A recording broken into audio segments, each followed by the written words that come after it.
Welcome to today's TLC. Whether you found this podcast on my website, through the emails I send, or simply from a friend, I'm glad that you've decided to add some TLC today. Well, hello, my friends. How is your relationship with your body today? When I was 19 years old, a boy that I like said to me, "Hey, look, you finally got some curves." And I will tell you, it shattered my body image. I've mentioned this before, but when I was younger, I was very small. I always looked younger than I was, and I've always been really skinny. And at first, when I was little, I thought that was a pretty good thing. I was happy with my body. I felt healthy. I didn't really think about it much. But then as I got older and I looked around, I thought, maybe I need to look more feminine. My chest isn't very big. My family has always been known to not be able to hold up their pants because we have no hips and no bum. And I started looking around me and seeing the images of what a perfect female body should look like. And I remember thinking all the time as a teenage girl, I just wish I had a J-Lo body. But I figured, hey, I'm still skinny and lots of people want to be skinny, so maybe I'm fine with my body. And I stopped worrying about it. Mostly. Then, after high school was done, I went and lived in Costa Rica for 7 months. And while I was there, I ate whatever was fed to me because I lived with a host family and I didn't get a whole lot of say. And if you've ever visited Costa Rica, it is the Garden of Eden, but it has terribly bland food.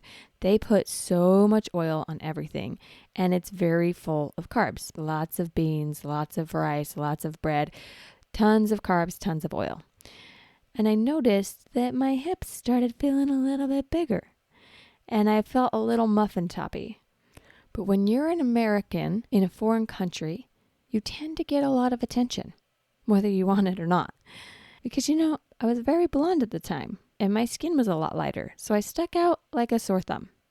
I remember when I would walk down the streets, random guys would make this noise at me, and they'd say, "Psst, matcha, matcha, psst." And I didn't really know what they were saying, and I blew it off and pretended like they were annoying. But let's be honest, any teenage girl kind of likes attention. So I felt pretty good about myself. I had sun-kissed blonde hair. I was getting all of this attention even though I didn't wear makeup for 7 months. I was living a pretty good life. Then came this boy. It was the first time I saw him after I came home from Costa Rica.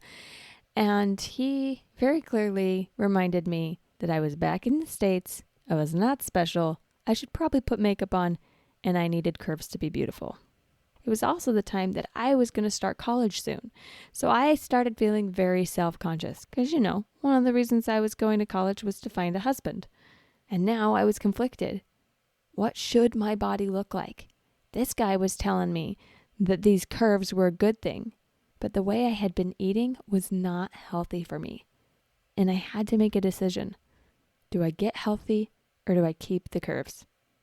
I will tell you, it took me almost 10 years after that moment to feel good about my body. 10 years. If you're in this situation where you are struggling to know how to love your body, I want you to know that you don't have to have that struggle. And the solution is not about changing your body. It's about changing what you believe about your body. I'm going to share the 4 stages that I went through over the past 10 years to get to a place where I love my body. While I'm sharing, notice what stage you might be in right now with your body and maybe a simple step you can take to get to the next stage forward. In one of my past episodes, I talked about the stages of self-love. In case you haven't heard that episode, let's do a quick recap. Stage 1 is neglect and ignore. You don't even realize you have a relationship with yourself. Stage 2 is stagnant awareness. You recognize that you have a relationship with yourself, but you think that it's unchangeable. This is just the way that I am. Stage 3 is you see that you can change and you think that you need to change to be okay. The last stage is you unconditionally love yourself where you're at and you change because you love yourself and you want to progress. So that's the stages of self-love: neglect, stagnant awareness, conditional change, unconditional love. Now let's apply those stages to your relationship with your body. Stage 1, neglect and ignore. This is the stage where we either don't think about our bodies or we don't want to think about our bodies. And so we just eat whatever we want. We don't really care. We're not really worried about how we look or how we feel. Most of us have this stage either when we're little and we just don't have awareness, or when we've tried and tried and tried to change our bodies and we decide we're just going to do what we want to do. But naturally, our life brings us to stage 2, stagnant awareness. As we grow that awareness, we start noticing our body and paying attention, caring a little bit, but we feel stuck in whatever it is. This is that adolescent phase where you realize that you're not quite sure you love what's going on with your body, aka my I'm too flat phase. If you're not in the adolescent phase and instead in the post-checking out phase, this is when we start looking at our bodies and saying, I really don't like what's happening because I haven't taken care of my body. You start noticing that there's fat in places that you don't like, or that you have less energy because you're not exercising. You've moved out of that neglect and ignore phase, but you're not quite sure you're willing to change yet. You might be in this phase and you're ready for your transition to stage 3, where you want to change. You want to feel better in your body. You don't really like the shape that you've gotten into, or there's some voice from your past telling you that you need curves in different places, and you're motivated to change your lifestyle habits so that you can have a body that you feel more comfortable in. This is a good thing that you have some of that motivation.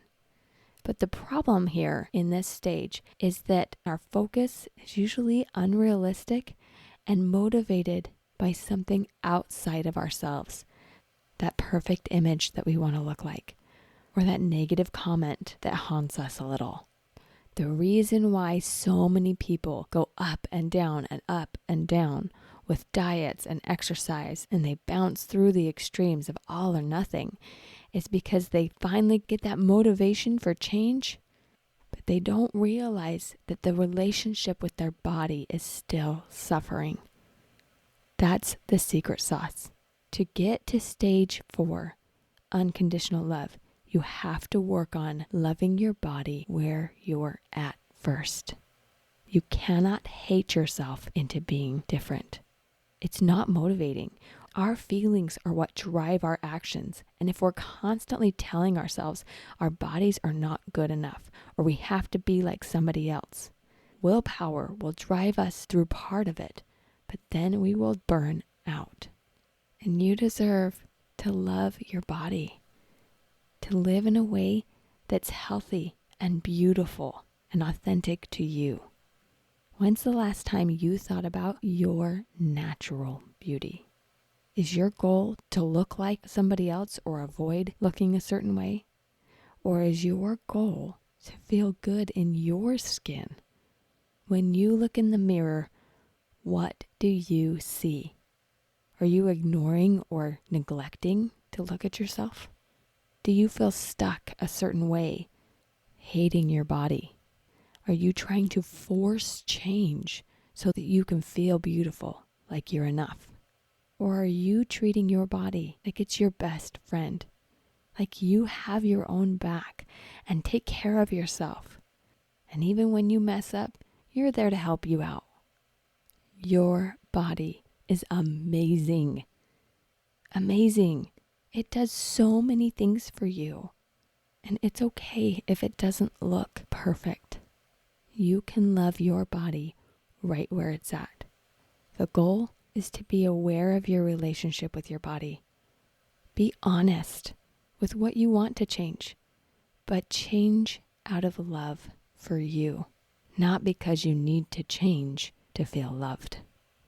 Now that I've shared with you the quote-unquote better way of having a good relationship with your body, guess what it's going to be easy to do? Slip into that conditional change phase where you think that you need to have a good relationship with your body and you're trying to force that because that's the best way. Acknowledge that drama and move it aside. We are just practicing. We're just practicing. Neutralize that change. Your body is just fine where it's at right now. Your relationship with your body is even just fine, unless you desire to change. Let that desire be from love, an honest, loving awareness that will naturally bring you to treat yourself better. For the next week, every morning when you wake up, I want you to look in the mirror and tell yourself, it's okay, I've got you. And if that just feels so foreign to you, and you immediately think, no, I don't believe you, then try this instead. It's okay, we're practicing.